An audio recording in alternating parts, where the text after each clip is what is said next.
Tag teams break dreams, plot schemes, injuries and mysteries, chasing victories. Gossip wild like a runaway child. Turn it up, the Ango Show, here we go. Rumor mill spin, every little sin. What's the new fallout? Who took a route out? Fans scream loud, make the show proud. Big moves, pay-per-views, breaking all the news. Scandals revealed, deal sealed, who'll be healed? Trash talkers, night stalkers, ring walkers. Next big match, can't scratch this batch. Turn it up, the Ango Show, here we go. Rumor mill spin, every little sin. What's the new fallout? Who took a route out? Fans scream loud, make the show proud.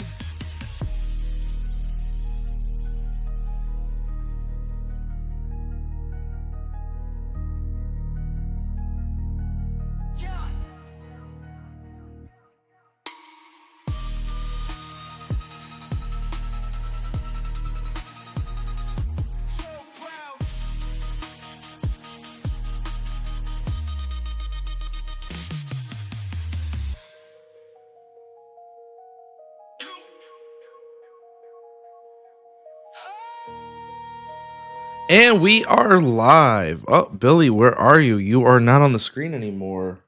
My Not good on the friend screen. Billy. Oh, there he is. I was He's about to back say, I on the should be there. screen. We're back. What's going on, everybody? Welcome back to the Ango Show. We are live. Thank you for being here and being patient as we prepare for the stream. Billy, dedicated as hell. He is not in his original setup.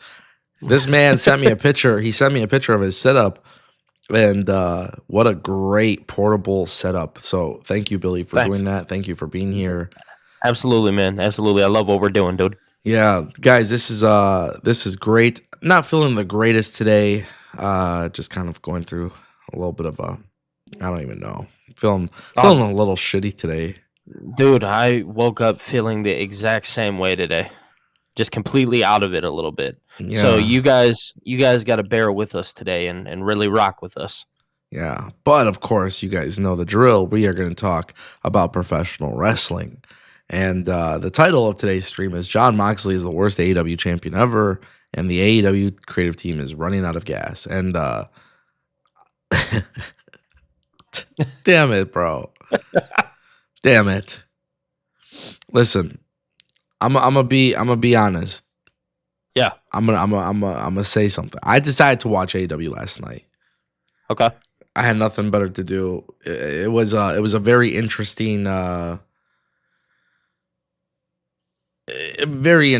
situation because I was just like, you know what? I do enjoy watching AEW on the Max streaming service. The quality is great. I'm like, this venue looks cool as hell. I thought I was like, damn, this venue. The venue did look cool. Yeah, I was like, wow, this kind of reminds me of Hammerstein Ballroom a little bit. Yep. And so I decided, I'm like, I'm going to watch AEW Dynamite. And, the thing is, I always catch flack for criticizing AEW, but the reality is last night I was not impressed. But there was a lot of things I liked about AEW last night. And of course, nobody will ever, this is just how it works in the internet space. Like when you have an opinion on something, you never want to seek context because you never really want to believe that, you never really want to believe the bullshit, right? No, you absolutely don't.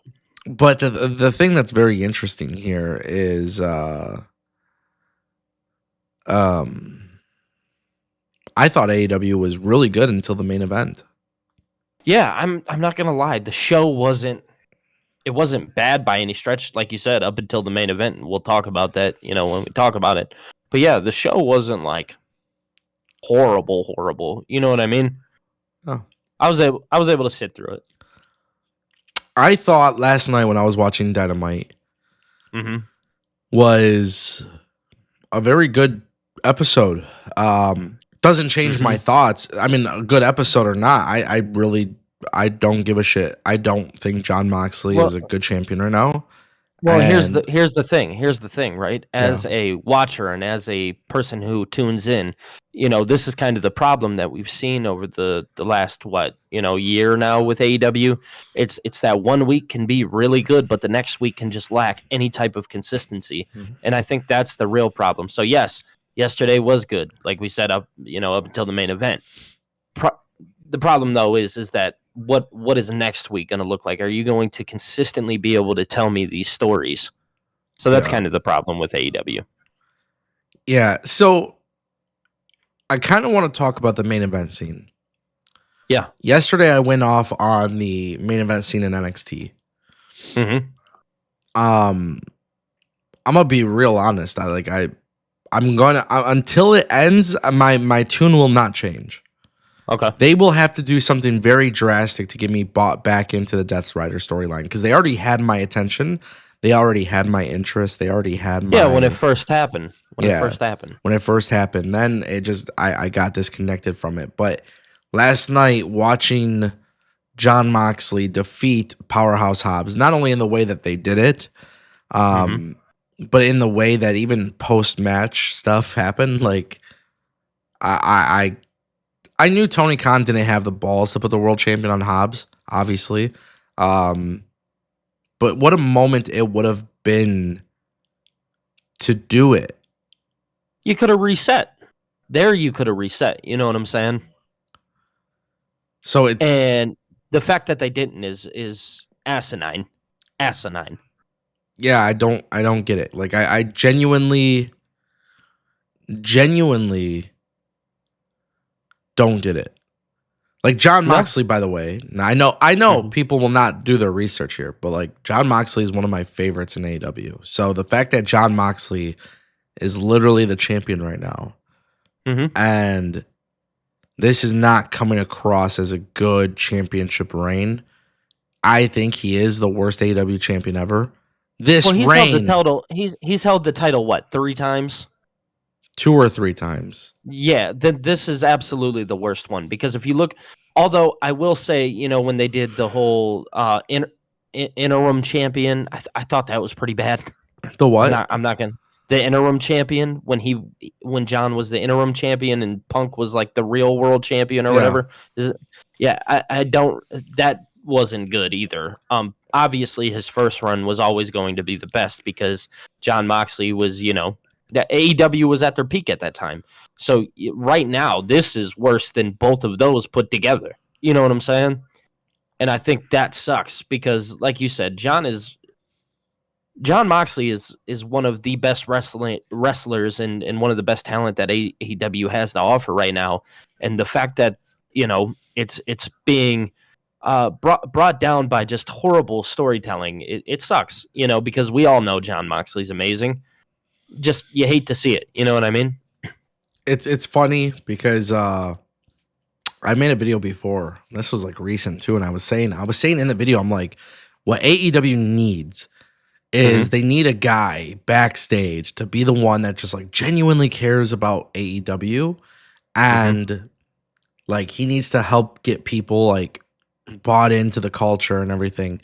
And I said John Moxley is the perfect guy. Like he is that guy.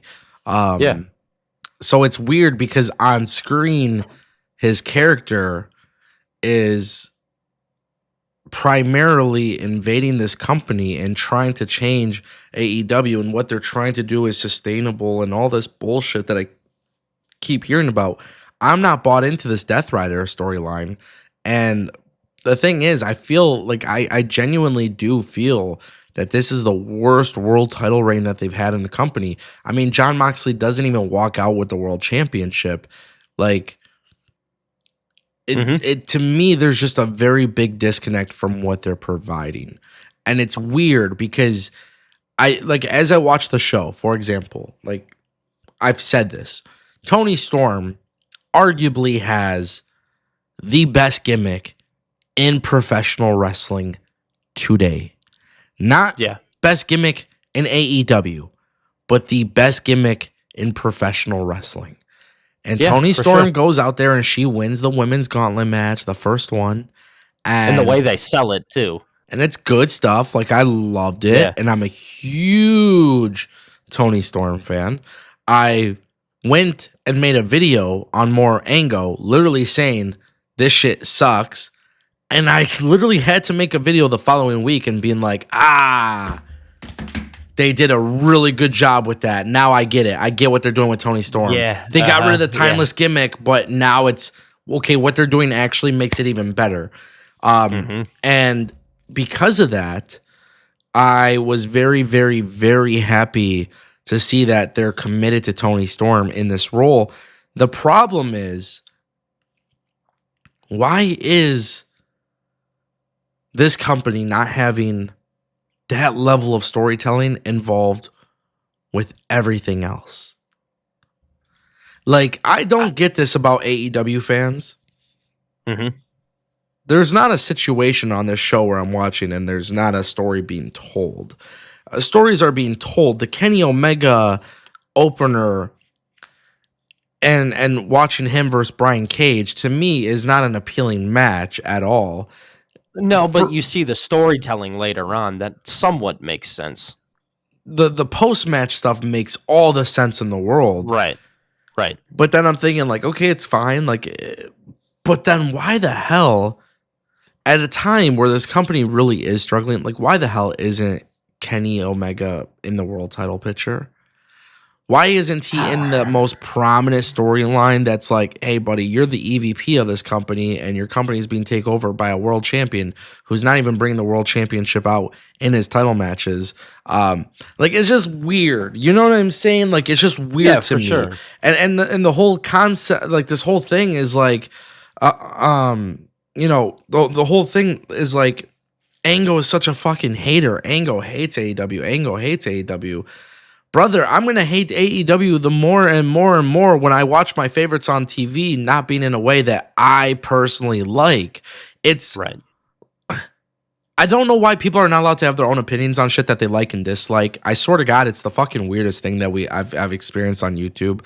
Like, it's more prominent this year. But like, Yeah. I see this Death Rider storyline. Personally, I'm bored of it. I think it sucks. Powerhouse Hobbs chokes out, and then everybody's beating his ass, and then you got Cope and FTR coming out for the save. Like, brother, I've seen this shit before. I don't care about it. And what makes it even worse is the fact that, like, my favorites on the show are either booked poorly or not in angles that I care about. So the people that I do really like that are in the main event scene are being booked in a shitty way, in my opinion. Yep. And then the people I do like elsewhere on the card are also not booked in the way that I would like. It's the same thing with me currently with Seth Rollins. Like, I really like Seth Rollins, but I don't really like the way Seth Rollins is booked as a character and shit. Like, to me, it's No, but played he out. loses all the time. He either loses all the time or he's too much of a joke. And like, Yeah. it's just my reality is that this is where I get really upset with AEW and watching AEW because the show was not bad. The show was not bad. Everything was a storyline, but your storyline, your strongest storyline is the Tony Storm thing. I would have ended the night with that personally. If For sure, Powerhouse Hobbs ain't winning the world title, no need for Shoulda that ended to with go. that. No need for the main event to be that match with the post-match stuff and the overrun that they had because Warner Bros. Gave them an overrun. It was pretty significant, you know, just for Hobbs to lose and then to see how that the night ends. What I would have done is actually add a little bit more time to that Women's Casino Gauntlet match. I would have had Tony Storm main event, and, you know, that's how I personally would have done it. And I think that's where I'm like, the AEW creative team, this creative process is running out of gas. It's either they have really, really bad ideas or really, really good ideas and bad execution. There's no in between. And like, I mean, maybe this is a shocker for people, but you know, I talk about NXT having the best women's division because the women are the focal point. Well, the strongest storyline in AEW television right now This is so happens to be with a woman. yeah. So like, why not make that, you know, the main event and let everybody Yeah. go home happy? Well, last night it was like I watched an entire episode. I got to the end. I was like, damn, that was a fucking waste of time. Well, can I be honest with you? I feel like Tony Khan does stuff out of pettiness, if I'm being quite honest. How so? I think I think when we look at last night and like how he didn't pull the trigger on Hobbs, a part of me thinks that Tony wanted to pull the trigger on Hobbs. I think he's seen all the backlash that he was getting for not pulling the trigger on Hobbs. Just said, no, we're gonna keep this going. Like I feel like Tony's almost playing into the. Okay, let me backtrack a little bit. It's not to say that like Tony is like this evil person who's really sitting down thinking these things, but I think at some point you're playing into the backlash a little bit. And I know he's not like going out and saying or acting as if he's playing into the backlash, but something tells me Tony does this out of complete pettiness. Very Vince McMahon-esque is what it feels like. I would really, really like to hope and think that like Tony Khan isn't like that. I would really like to think he's not. Yeah, me really, too. Because my only gripe with Tony Khan is, and I defend him often, and sometimes I feel like I shouldn't have to defend him often. But I think my big gripe with Tony Khan is like, watch your product and listen to your audience and listen to the way people are reacting to the trends in pro wrestling. Well, my thing is if you're going to cater to the diehards, you're not even doing that now. You're not. Your diehards don't enjoy the storyline either. Yeah, your diehards don't even like this. Yeah. There was a super chat from Real Take Wrestling. Omer dropped a $4.99. He says worse AEW. He says worse AEW champion than Punk. I don't know, bro, but I'm ready to listen. Yeah, to be honest with you, like Punk's situation is not a creative failure. When you really look at it, it wasn't a creative failure. I think that was a failure on business. There was other issues there, and then you got to factor in injuries and stuff, you know? But this just creatively stinks. Like, yeah, I get it. This creatively stinks. It's not. For sure. It was not good. Dude. I get so mad. You know, like the thing is, like I just get so mad because I'm just not. Okay, guys, this is literally coming. This is coming from a guy who didn't mind Retribution. Like, let me just remind you guys. I did not mind Retribution on WWE television. You were like trying to give it, like, make it factual. And like, the thing is, the facts behind Retribution. Yeah, like I was like, okay, like there's at least like a little bit of logic behind it, you know. Right. Then WWE, okay, like, listen. I see you, Trevor. I see you. Listen. I try to justify how Retribution wasn't that bad, right? Yeah. And then what ends up happening, and this is where things get a little like crazy, is the fact that like when you look at the logic of this Death Rider storyline, the logic isn't really there. But then also when you look at the creativity of it, it really isn't there. And then you look at how Jon Moxley is winning. I don't understand this whole idea of them being a heel group, to be honest. It's kind of weird. It is. You know, it feels weird too. It feels weird. But I will say this. This is like, that takes a lot of balls to admit. Yeah, bro, of course, I admit I'm very, very honest and open about my opinions on wrestling because I can't get rid of them. They exist. They're on this platform, you know. But yeah, for sure. They will 100% like I will 100% admit, like, at least with the Retribution stuff, there was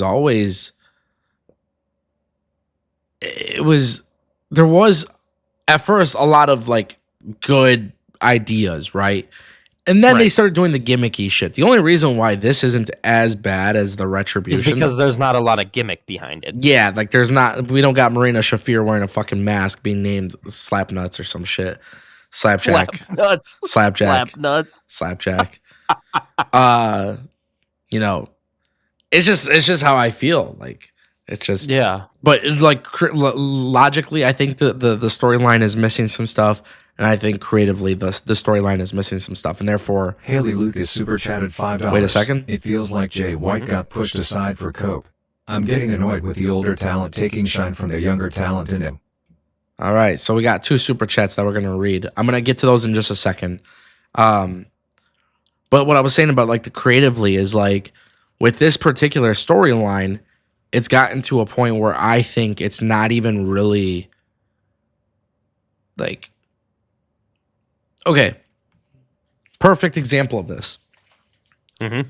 Toni Storm is coming across as a star, right? Yes. Yep. She's coming across as a star. Kenny Omega's presentation is off the hook. Yeah. You have Will Ospreay coming to the aid of Kenny Omega. Wow, these guys don't like each other. Can they coexist? People hate the can they coexist type of thing. I love this. Good stuff, right? Makes sense. It makes sense in this too. particular situation. Right. But even the MJF and the real slap nuts, Jeff Jarrett, right? Like, people hate this. I will defend it. 100%. I will defend it. I will defend it. Yeah. It's a mid-card feud. I will defend. But I can't defend the Jon Moxley and the Death Rider stuff because at the end of the day, everything else that's on TV is somewhat compelling. Might have a couple flaws, maybe a couple things I don't like about them, but they're at least compelling. This is no longer compelling. The only thing compelling about Jon Moxley and the Death Riders is I can't wait till the belt comes off of them. And that's the issue. For sure. I agree. Let's get to these super chats.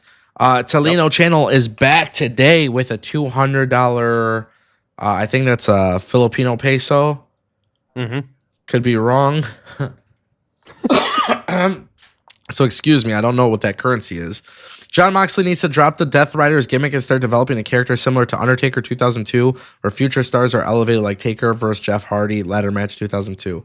Love from India. Oh, so is that a rupee? 200 rupees? Yeah. Okay. Tolino Channel, thank you for the love. Listen, the Death Rider gimmick doesn't need to die. The Death Rider gimmick, in my opinion, doesn't need to die. I think what it needs to actually do is turn babyface. Now the problem with that though is like we're just getting into this heel thing. Like although it has been a couple months. I mean, I guess just please change something about this. That's kind of like where my head's at. It just needs to change. Simple. It needs to change.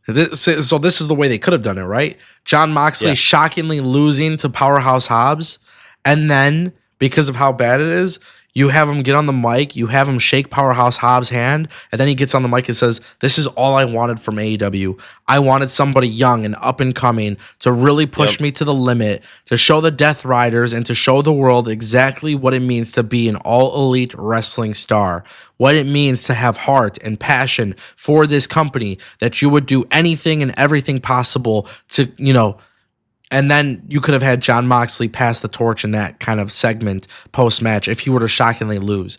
Like, I don't know why wrestling companies, and fuck WWE too for this, because WWE doesn't do this shit either, but wrestling companies should be better about changing the world title on television more often. Like, you don't always need to hold it for WrestleMania. You don't always need to. Actually, if there's one thing Vince McMahon did way more than Triple H, it's the world title would change hands on a random SmackDown sometimes. Oh yeah. But that thing would Triple move H will make around. you wait 8 months for it. But in wrestling in general, it's a common issue that I have where I look at it and I'm like, bro, like, the Death Rider stuff isn't working. People really aren't satisfied with it. They're not really getting crazy reactions. It's not like the crowd really loves it either. Like, they're kind of silent for a lot of it. Imagine if Jon Moxley were to randomly get pinned by somebody, and then, you know what? The Death Rider thing kind of needs to go away. The Death Riders can be the Black Bull Combat Club and be fucking cool again. I was just waiting for somebody. I was waiting for somebody to come and show me what it means to have heart, because I didn't see it in this locker room. I see a lot of people addicted to drama. I see a lot of people addicted to gossip. And I would have cut that promo and shook Powerhouse Hobbs. I was about to say, because they had that yesterday.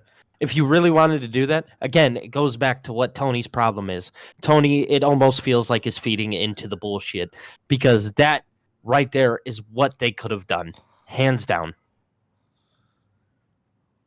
That's how I would have done it. That's how I would have done it. And Yeah. that would have been a massive moment, and it kind of goes back to Tolino Channel's super chat where it's like, Undertaker versus Jeff Hardy ladder match, that would have been even bigger. You know what I mean? So just crazy. That's just my opinion. Maybe you guys agree, disagree. You guys can let me know in the chat. Haley Lucas, super chat from Haley Lucas, $5. It feels like Jay White got pushed aside for Cope. I'm getting annoyed with the older talent taking shine away from the younger talent in AEW. So I understand this super chat, and maybe you guys won't agree with me here, but I'm gonna be very honest with you. I do prefer there to be an effort to push the younger talent. I would prefer that the younger talent and Jay White and many of these other people being given more opportunities. But in all fairness, right now at this very, very stage, I can't blame them for having Adam Copeland, Edge, Cope, whatever you want to call him. I can't blame them for having him go face-to-face with Moxley. I can't have an issue with Jeff Jarrett going up against MJF because sometimes having the veteran give younger guys the rub is the right move. And Right. I'm not going to lie.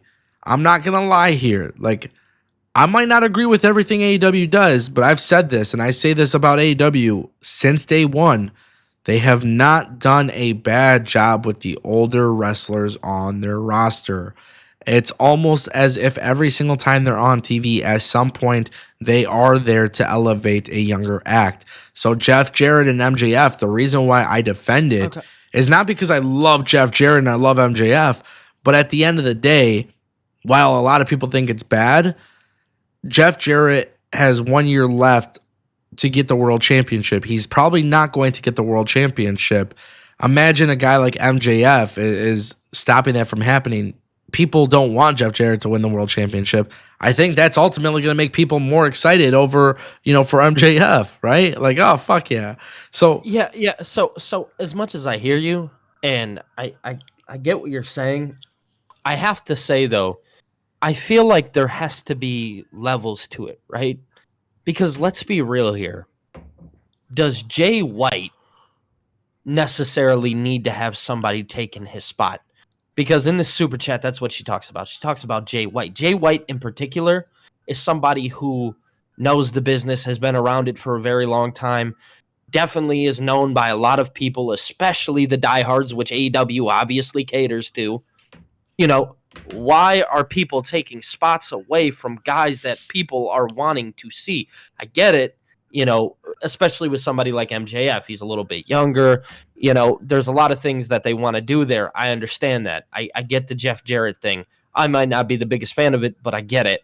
But somebody like Jay White, for instance, does not need to have a spot taken off by a Christian Cage or a Cope or whoever, right? It doesn't need to happen. And so as much as I get what you're saying, I just feel like it has to go based on every circumstance, and every circumstance needs to be looked at a little bit differently. okay, so what is your response to Hook being involved with Shibata and Samoa Joe and that whole storyline with Christian Cage and just Again, Hook has been involved. Hook is the it's- young guy involved with most of the veterans Yes, every time. Yes, and so is Nick Wayne, right? Oh. This is a case-by-case scenario. Again, those guys I'm not mad at for working with Christian and things like that. But if you're telling me that Jay White needs to be working with Adam Copeland or whoever just for what, the rub? What does Jay White need a rub for? I know that sounds like but it's the truth. Same with like somebody like Hangman Page. What does he need a rub for? People already know who he is. But somebody like Hook, who, there's not a lot of, he still has development. Nick Wayne, same thing. So seeing Samoa Joe come out, to save Hook and stuff like that, that makes sense. But the Jay Whites of the world, the Hangman Pages of the world, it'll never make sense to me. Just tell good stories. I think really what it comes down to is just like talent utilization in this company sometimes is a big question mark. And like, when you see, for example, Hangman Page and Switchblade and all these guys having a really cool, run and doing some cool things, and like then you see Swerve and Hangman. Like, I don't know why the world title picture isn't around those guys. It's not focused on those guys. Like, Yeah. Hangman Page is clearly And I know this ain't the popular opinion. I love Hangman Page as a heel. But you know what I love more than Hangman Page being heel? Hangman Page being a fucking babyface that is like Cody Rhodes-esque. Like, I would love to see Hangman Page really wave the AEW flag. He's there. He's a guy to do it. Like, why isn't he the one being prepared to take the belt off of Jon Moxley? Again, because they feel that it's not right, or again, Tony just thinks that John is the guy, and every time AEW has had some kind of controversy surrounded by it, who carried the company for him? Jon Moxley.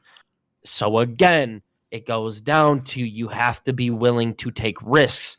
Tony, right now, because of the controversy surrounding his company, is afraid to take risks.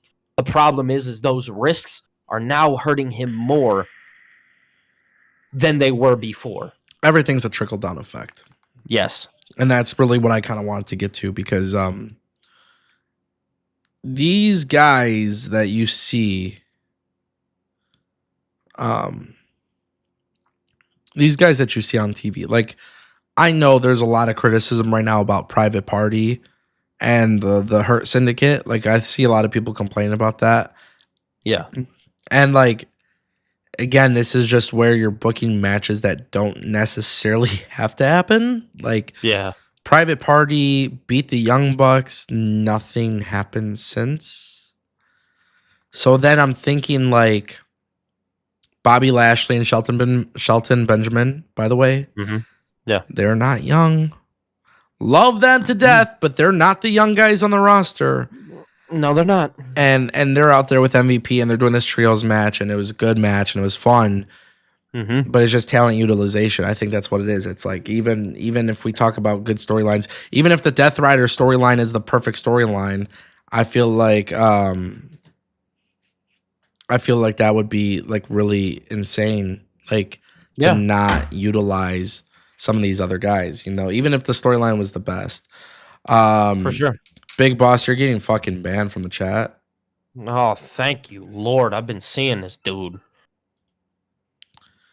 Yeah, no. It's like it's just like this weird thing. I don't know. It's like a talent utilization thing. But I want to shout out Haley Lucas for that super chat, as well as Tolino Channel for their super chats. Excuse me. I saw a chat I saw a message in the chat. Phenomenal A says it wouldn't make sense to make Paige a babyface, Ango. The same guy who put needles on Swerve and burned down a house should now all of a sudden be a top babyface. Disagree on that take. Well, there is a way to get there. That's what you would have to do, is you would have to lean into that. You can't just randomly change somebody babyface, but that is an opportunity that you can have. That there's an opportunity there. You know, like, here's the thing, right? Okay. I'll give you a good example of this. Okay. I'm not a fan of this idea of Darby Allin coming back and winning the world championship at All In. That's not, to me, that's not a solution. But as much as I'm not a fan of Darby Allin, he was on TV every week. I mean, I guess technically it could have made sense, but now he wants to go climb Mount Everest. Right, so your babyface go plant the flag. Yeah, your babyface guy is gonna go do the whole thing with Mount Everest and then come back, and then it's like, well, now there's no momentum for Darby to come back and save the company and win the championship. Right. You know what I mean? It's just like I don't know how to explain it. Like, it's very odd. Very, very odd. For sure. For sure. They need to figure that out. I thought the show was relatively good. Let's talk about the MJF and Jeff Jarrett thing, because obviously I see people in the chat don't agree with me. But like, Jeff Jarrett is an active competitor. Jeff Jarrett is not a bad talker. Jeff Jarrett, you know, a vet of the business and whatever. I can't really see. Maybe they went a little too long on their segment yesterday, but like, I thought it was a good promo between both of them. For sure. For sure. So what's your thoughts on that? Do you not agree with that feud or So what? so I mean, it's not that I don't agree with it, right? Because as good as the promo was, it just felt like, what is it for? Is it, you know, I mean, if you listen back to the promo, like, hate to be the bearer of bad news, MJF kind of made sense, right? Jeff Jarrett's the last thing you see before your company dies. Come on. I mean, it's just not a good look. You know what I mean? If we're trusting Jeff Jarrett, and granted, a lot of people love Jeff Jarrett and stuff like that. I get it. You know what I mean? But if we're trusting Jeff Jarrett to go out there and try to sell tickets and to do these things, no, from a business standpoint, it's wrong. It is not correct. Why is Jeff Jarrett out there doing anything in the year 2025?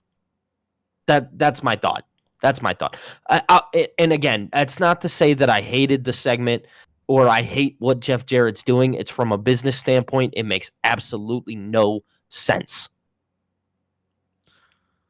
If Jeff Jarrett goes over MJF, it sucks. For sure. For sure. But what does MJF gain from it?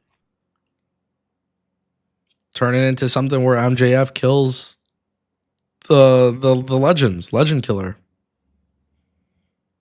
I mean, you can do that. Doesn't mean it's going to be like the best thing. You know what I mean? And it's not actually like the right thing to do. I mean, I don't know. Like I don't have that trust in Tony Khan anymore that he's actually going to do something like that. And this is just eventually going to fade off. You know what I'm saying? It's interesting. For sure. It's interesting. I'm at a point where I think it's very interesting. I think it's a very pivotal time for AEW, and quite frankly, I feel like this is where, again, talent utilization matters, and this is where things like actually matter.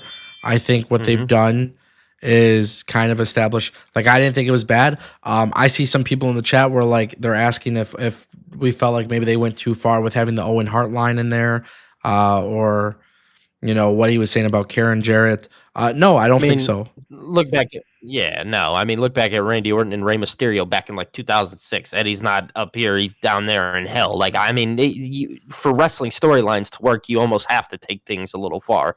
MJF is a heel. He's a piece of shit. Right. He's a dickhead. I don't think anything should really, really, really be off limits in promos. No, I think if you can cut deep and you know, you're playing a character, bro. It's television. It's character stuff. Like, at the end of the day, you know, of course, the way I would like to think of it is, hey, we're going to maybe call Martha Hart and say, hey, like, you know, just out of respect for you guys, we're trying to get him over as a bad guy. Like, are you okay with it? If AEW did something like that, I don't think it's a bad thing. You know what I mean? I don't think promos need to be dissected like that. And I think it's so weird that people get so bothered by it. But wrestling as a TV show, it's scripted entertainment. I don't think there's anything too low that I could think of immediately that comes to my head. For sure. You know? For sure. People are playing characters. I think, you know, I don't treat it anything different from like a Hollywood movie or whatever. Agreed. But I do think, you know, for like this segment, it's like, I mean, maybe it went a little too long, but like, I don't mind the whole MJF and Jeff Jarrett thing as long as MJF goes over. But then, like, too, yeah, I would not be building my show around Jeff Jarrett and some of these things that are being built upon. And like, it's so weird. It's so weird watching AEW because I'm like, for what they gave us, I was fine watching it. Would I do 100 things differently? Absolutely. But I just felt like the show has definitely reached that point where I don't know if they're bugged by injuries or whatever. I don't know what it is, but Tony Khan just clearly has to figure it out because there's guys not being used, and there's guys that are not being used where I would rather have them being used. You know, like even this whole thing with Jeff Jarrett, Yeah. is like I don't mind it, but then like part of me is thinking like why not make that a storyline on Collision and then using the time on Dynamite to start a new storyline for somebody who isn't currently used. Like why That you know was what I my- mean? Yeah, that was actually one of the things that I was thinking too. Like there's just numerous things that Tony could do differently to make this actually work and to make it make sense. So, I mean, it's just about getting back to like AEW just needs to get back to what they were doing best and before they were telling good stories. It seems like in the year 24, 25 they've just lost sight of that, and it seems like they're just kind of throwing things at a wall and seeing what sticks. But at the same time, they have Tony Storm, who is having literally one of the like people don't realize how much I'm loving this Tony Storm thing. This Tony Storm storyline is literally becoming one of my favorites in like wrestling history, bro. It makes a lot of sense, and it's actually really good. Like That again, it's the execution of the character and what she's doing, and Yes. it's the execution of the story and the Mhm. content that they're posting online. Like Tony Storm is this up and coming rising rookie which I can't wait to see how they come to terms with the fact that she's actually a women's champion, and like I can't wait to see how they come to like the payoff for it. But yeah. it's Like, become what do you mean? I'm a multi-time champion. yeah, like she's forgetting about things. But Yeah. also at the same time too, like I look at this and I'm like, this is better than what they're doing with Mercedes. This is better than what they're doing with John Moxley, and this is better than what they're doing. And it's so disappointing to me because I'm like, it's one of the coolest things, and it's the most logical thing, and it's the most For sure. layered storyline. And then For sure. dude, it's to the point where like everything else I just would do a little bit differently. I like when I look at Private Party and what they did with their 6-man tag match yesterday, the trios match. I was like, okay, Yeah. I'm cool with that. But Private Party have not been booked like dominant tag team champions since they won, and now they just got pinned, and nobody cares that they got pinned because there's Dude. no. The tag team division is probably the worst division in AEW, if we're being honest. Do you remember how good that AEW tag team division was years ago? Of course. That was Dude, the selling it is point of AEW. horrible. That was the thing It's where it was like if there was one edge over AEW and WWE, like from WWE and AEW actually cared about tag team wrestling, and then both of these companies are like not Nah. giving a shit about it. No. So yeah, I'd agree with that. They do not look like strong champions at all. And then I watched the Hurt Syndicate, and I'm just like, man, who would you feud with the Hurt Syndicate right now? Like who would you? Okay, let's say we're like rewiring or rewriting this like tag team Division. feud or whatever. Like, Yeah. would I even have them in a feud? I mean, no, because it's like you have to have things make sense, right? When you take a look at the landscape of like TV right now, and even like trying to build it out. I mean, you could no, I mean nothing genuinely makes sense right now. Even on the landscape of TV right now, currently, nothing makes sense. Even trying to reevaluate in my head, like I'm sitting here thinking as we're speaking, and no, nothing crosses my mind unless you have something. I'm looking at the AEW roster right now, which Okay. excuse me, it's not.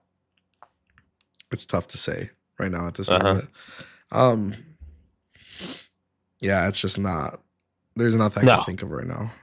No, nothing at all currently. I agree. Weird. Very. We did get some breaking news, so I do want to Okay. switch gears to some breaking news. Yeah. So, ladies and gentlemen, I just received some breaking news while we're live on the air. TNA and WWE have announced a multi-year partnership officially. NXT superstars and TNA wrestling stars to appear across weekly WWE and TNA programming, WWE premium live events, and TNA pay-per-views. WWE, part of TKO and TNA, one of the world's top wrestling brands and subsidiary of Anthem Sports and Entertainment, today announced a multi-year partnership aimed at creating unprecedented crossover opportunities within WWE and TNA programming for NXT superstars and TNA. The agreement will enable talent to garner additional exposure across key WWE and TNA programming, including weekly flagship shows such as NXT, which airs live on the CW and TNA Impact, select WWE premium live events and TNA pay-per-views, in turn bolstering their in-ring development with exposure to world-class talent and coaching. This historic relationship demonstrates that collaboration and competition do not have to be mutually exclusive, said Ariel Schneer, the Senior Vice President of Content and Distribution for TNA. Our partnership allows the TNA wrestling brand and its incredible athletes to reach a significantly wider audience while giving WWE and NXT stars an opportunity to cross the line and gain valuable experience as they join forces with one of the most talented rosters in professional wrestling today. The response to our collaboration over the past year has been tremendous, and both companies have benefited, but the fans have reaped the greatest rewards from this talent crossover and working relationship.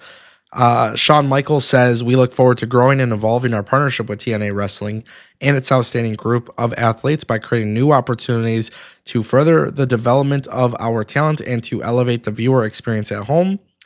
Jordan Grace, former TNA Knockouts World Champion Jordan Grace and Joe Hendry frequently appeared on NXT programming in 2024, highlighted by an NXT Championship match featuring Hendry and Ethan Page at No Mercy, and an NXT Women's Championship match between Grace and Roxanne Perez at Battleground.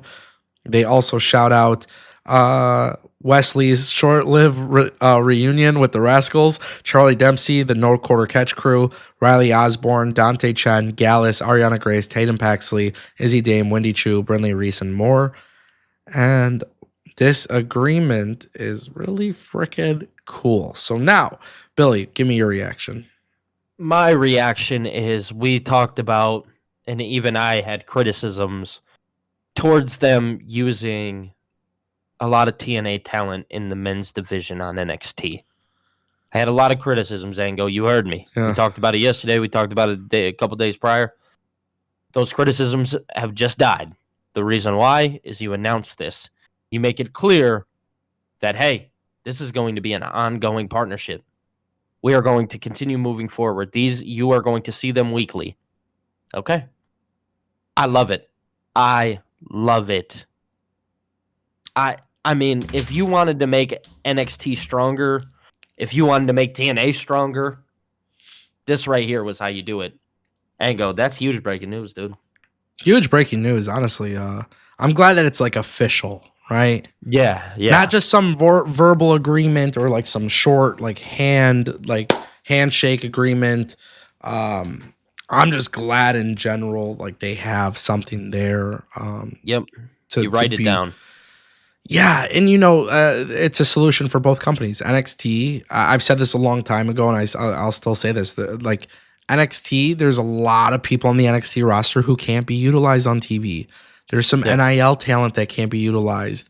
That's a great opportunity for these people to go into TNA and, mix it up with some of these great talent that exist. And then what's really cool is, dude, TNA might be going live soon. So now you add the element of where TNA talent are going on NXT, and dude, you got some great tag teams in both companies. You got some great opportunities in both companies where now you can bring people together and you can have WWE NXT stars winning NXT championships. Well, that's just what I was about to say. I mean, if we look back at, what you had said recently about Joe Hendry potentially chasing the NXT championship, that now seems like a real thing that can happen. What makes me curious about this, and I love this idea, but what makes me curious is like Jordan Grace, Josh Alexander being rumored to going to WWE. Is there a scenario where WWE can now utilize this partnership because there's a contract, like there's an agreement with them? Is there an opportunity where maybe WWE says, hey, we will take over the contract for Josh Alexander and Jordan Grace. We'll pay them more money because You guys can't pay them obviously what we can, right? Mm-hmm. But we'll still allow them to work TNA. I think that would be great utilization of your talent. Allow them to get paid, but hey, you could still work at a place that you've been loyal to for such a long time. Dude, come on. This is a win-win for both companies, if I'm being honest. I think you'd have to... I want to say you'd agree with me here. This is a win-win for both companies. You know what I would do? No, I agree. It is a win-win. It's Yeah. a win-win for sure. WWE. But what would you do? What was that? You were going to say, what would you do? Oh, no. Just like, hold on. Let me just Yeah, bring it go back. ahead. Go ahead. Go ahead. So the thing is with like this partnership, what I would do, yes, I know what you're getting at. What I would do is if I were WWE, get rid of Stand and Deliver Mm. and make WrestleMania weekend a celebration for TNA and NXT. A PLE in front of 17,000 people and do Worlds Collide. Whoa. Champion versus champion. Like, build some storylines into WrestleMania weekend. I actually like that a lot. I'm And- not opposed to that. And here's why. TNA does a relatively good job during WrestleMania weekend doing their shows. For sure. I would combine NXT Stand and Deliver and TNA and do Worlds Collide, do an event. If you have, you know, who represents NXT and who represents TNA, I don't know. But you do something along the lines of this event where everybody can kind of just be on one big show in front of 15, 16, 17,000 people. Yeah. During WrestleMania weekend. I mean, whenever there's a partnership, people are always going to complain about who takes the pin, who doesn't take the pin. But if Right. you want to give us some matches that we have never seen before, Here's your opportunity. 100%. And Jordan Grace is leaving the company, but if Jordan Grace goes into WWE, she could then work for TNA. Right. You know, WWE, if they want to use Tessa Blanchard, they could. Like, Mm-hmm. if they want to use Dolph Ziggler again, they could. They can't. The Hardys. The Hardys, like, I like this partnership a lot, but I want to see an event between the two. And I want to see what I really want to see, and this is my personal opinion, is I want TNA to go live every week. I would actually much rather just have them go live from the Performance Center from WWE so that way they could save money. Because they will get a crowd there, you know? Yeah, And- for sure. And if they were to just go live every week, every Thursday, man, let's build like a super brand between NXT and TNA. They have the same That fan would be base. awesome. you Yeah, know? that would be awesome. This is Crazy. very crazy. I don't know. It's just I'm so impressed by WWE and TNA. I'm Yeah. so impressed by them, and I'm so impressed to see that they've landed this deal with WWE. I never would have expected it. No, me either. But it's amazing to see. A lot of things I want to see. You guys can let us know what you think down below as well. For sure. Um, Yeah, crazy. What a day. that was big news, dude. I don't care what nobody says. That was big news. I did not expect that. I mean, I knew they were working together again. Yeah, I mean, here's the thing. We all knew they were working together. We just weren't sure if they were going to put it down on a piece of paper or not, and they did. And everybody thought it was going to go away. But I mean, listen, TNA and WWE, they got to do this the right way. Mm-hmm. Yeah, You have to. you have to make it big. You have to make this big. You have to make it a huge deal. I mean, it's already a huge deal. WWE working with another company as is. Yeah. right? But yeah, no, it has to be a huge deal. Dude, I don't know. I'm really curious to know what will happen. Like some of those people that left WWE and went to TNA that like didn't want to be in WWE, I kind of wonder what's going to happen with them.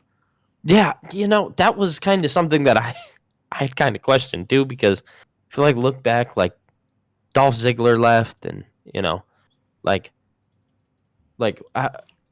gonna have him show up. Somebody like Dolph Ziggler, I'm just gonna use him for an example. Like if he does show up, right? Yeah. you're gonna have him show up as Nick Nemeth, right? Oh. And people are gonna be like, that's Dolph Ziggler. What do you mean? Because for however many years, 10, 12, 15 years, whatever, they've known him as Dolph Ziggler. You know what I'm saying? I wouldn't call whoever's in TNA, call them by their TNA name. The thing is wouldn't that confuse people, don't you think, a little bit? No. That's No? No. That's WWE's fucking job. WWE's job is to explain who they are in TNA. Formerly known as Dolph Ziggler, now going by his real identity, Nick Nemeth in TNA. Yeah. You're gonna feature them on your show, right? Mhm. You're Yeah. going to call them by their TNA name. You're gonna give them their TNA graphics. You're gonna do that. Mm-hmm. What I would actually do, and speaking of shitty invasion angles today, since that's the fucking thing, right? Mm-hmm. Let's talk about it. Hey, WWE, TNA, let's try Here's to a do an good invasion opportunity. angle. Let's do an invasion do it angle. right. Let's do a good one. Let's do a banger invasion angle. Let's do it right if we're gonna do it. We there's a couple super chats that came in. I think you got one on your channel as well. So let me read the one that we got.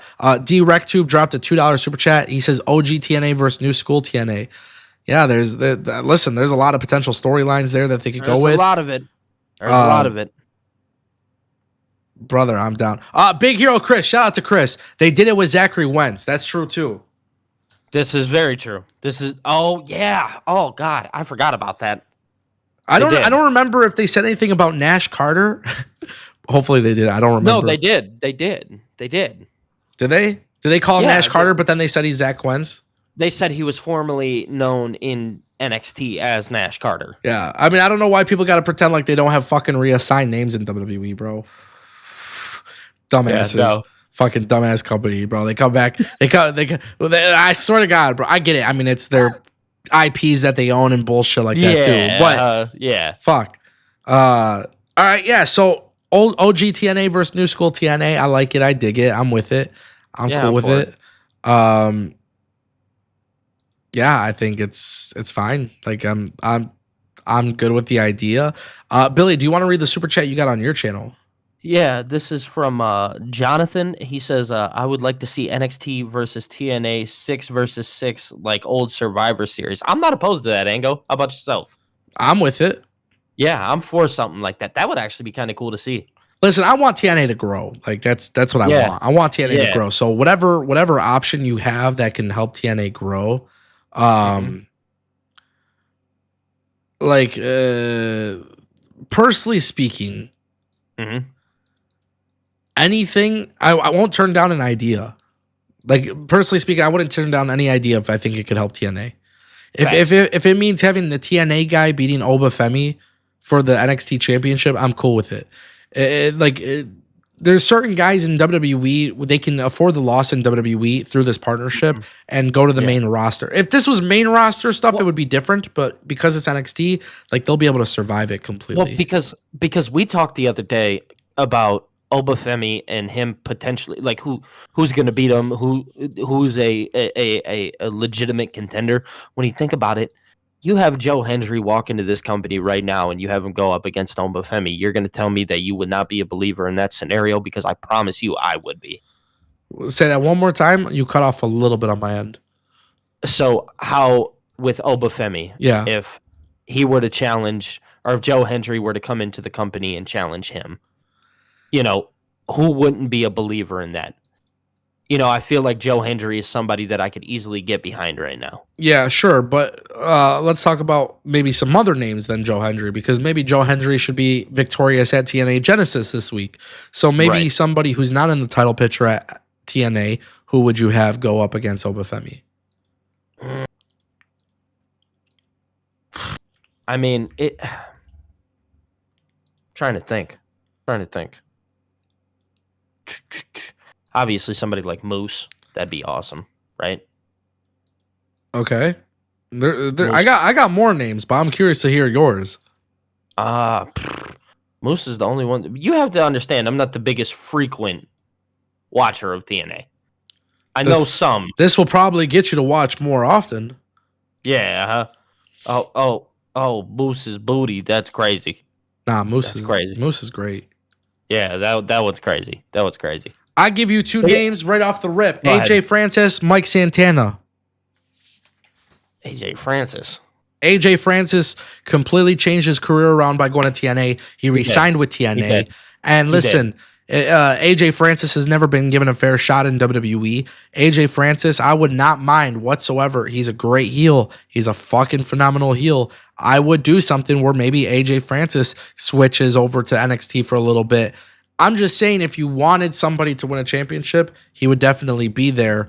And I think Moose is a great example. I think, listen, we got the North American Championship pitcher. Ace Austin would be a great option. Listen, there's a lot of guys. That X division is special. Jake something. I listen. I'm just kind of throwing this out there. I've heard little rumors that Jake something may not even be long term with TNA, and that there was WWE interest. I don't know if I'm really supposed to say that, but what I will say is, if Jake something, if that is true, obviously I don't know 100% for sure, but yeah, if Jake something might go to NXT, hey, before then you could have Jake something go up against Moose, Hammerstone. I think that's a very, very good option. Josh Alexander, we have to wait and see what happens with him. But look at the tag team division. We got Sin and Saint and TNA. They can easily cross over and have a banger with Fraxium. There's just a lot of things you can do. But Mike Santana is a guy that should be a singles champion, world champion in a promotion. The fact that he hasn't won the TNA World Championship. The title. And we'll see. I don't know. Even like Mustafa Ali hasn't come back to TNA, but I see Omer mention him in the chat. We'll see if he does return. Masha and Julia in there. Yeah. Steve Macklin. Like, holy fuck, there's names, bro. Steve Macklin's a big one. And some of these people worked NXT before, you know? Yes. And there's just, oh my God, there's so many fucking amazing matchups and storylines they can do. And I think the one that excites me the most, honestly, and I know for a fact this is just going to piss off a lot of people, but dude, I swear to God, actually, maybe it won't piss off a lot of people, but PCO is such a fucking G in TNA. Like, part of me would love to see him go into NXT and do something really fucking cool. PCO. Because that guy puts his body on the line and shit. Like, there's just, oh my God, there's so much they can do. And I love this idea of this partnership. Like, I'm literally, like I said, there is nothing I will turn down at all whatsoever if it means that these guys get to benefit. Because, like I said, there's nobody in WWE that will get buried by losing to a TNA talent. It's just not possible. No, I'd agree. It's just not possible. Guys, I'm one super chat away from hitting Oh no, we got it. We got it. Hold on. I gotta throw this up on the screen because this is the big one. What a way to end it. Hold on. Yeah, buddy. Super chat goal has been reached. Look at the crowd going crazy. Okay, so yes, there was our fifth super chat. We hit the goal. D-Rec Tube dropping another $2. He says AJ Styles' final run can go full circle now.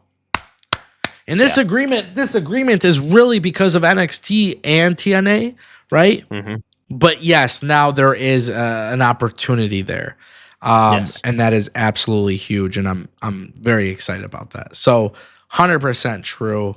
There's a lot of opportunities, a lot of great things that can happen. I love it. And listen, like for the X division, right? Moose is holding the X division championship. We'll see if he's still holding it at Genesis, but if not, Javon Evans versus Ace Austin for the X division. Javon Evans versus Leon Slater will make people foam out of the freaking mouth. Dude, it's just, there's a lot of cool shit that can happen here. And obviously the fantasy booking isn't fantasy anymore. It's not. And that's why I love I want TNA talent on NXT. I want NXT talent on TNA. I want a pay-per-view between them both. I want champions versus champions. Like your super chat said too, like a 6v6 would be really cool. Yeah, for sure. You know, I want them to do Forbidden Door. No, I'm just kidding. No. Worlds collide, baby. Worlds collide. Oh my word! I'm with it, bro. I'm with Yeah, it. for sure. I love it. I love it too, man. Cool. WWE's onto something here. They're onto something, but I need TNA to step up and go live and get that For new sure. TV deal. Hopefully, this helps them. I think It probably will. I think they just got to start going live every week and get that TV deal, and then this would be perfect. Because Yeah. once it's pre-taped, I don't like being spoiled and shit, but it is what it is. So What can you do? yeah, ladies and gentlemen, we are gonna end it here at 1:30. I know we started a little bit later, but yeah, I was just not feeling the greatest, that type of thing. Appreciate you guys for pulling up. What a beautiful episode. What a fun ass stream. We hit our Yes. super chat goal. So many of you guys pulled up in the chat, and you guys have been going off in the chat. So I just want to do a couple shout outs. First and foremost, DRecTube. DRecTube dropped a couple super chats. And then also Omer from Real Take Wrestling dropped a super chat, and Haley Lucas. Shout out to all of you for dropping super chats. I know there was Jonathan who dropped a super chat for Billy's channel as well. I got one last one. You got one last one. Let's hear it. Yeah, I got this from Will Chisholm. He says TNA versus NXT Women's War Games will feed families. How do you say no to that, bro? You don't. You don't. Honest to God, how do you Yeah. say no? You don't. Tell me that wouldn't cook. Like, I don't feel like people know how great Masha Slamovich is, but if she were to lead a women's War Games match for TNA, oh my God, bro. Now it's not fantasy anymore. Listen, I know Tessa Blanchard ain't really popular, and I get it. We all don't really like her, but Right. she could go in the ring, Yeah, Tasha for Steelz. sure. Hey, Tasha Steelz is fucking phenomenal. Like, they got some great talent in that women's division. We'll see what happens, bro. We'll see what happens. I wouldn't mind a women's War Games match. Danny Nope, would Luna's not be out there. opposed to it. Alicia Edwards, people give her shit, but she's crazy, bro, and she's good. So, yeah, like there's a lot of great opportunity, my boy. A lot of great opportunity. sure. I'm geeked. I'm fucking geeked. For sure, dude. For sure. This is exciting, man. Yeah, guys, we'll be live tomorrow at 12 p.m. Lots to talk about tomorrow as well. So make sure you guys stay tuned and pull up. Thank you all for stopping by. Shout out to everybody. Shout out to all the members. Shout out to everybody in the chat. I see you guys. I hear you. I recognize you. I love you. Billy, appreciate you coming through, my boy. Always, And yeah, ladies and gentlemen, we'll see you guys next time. Peace. Peace.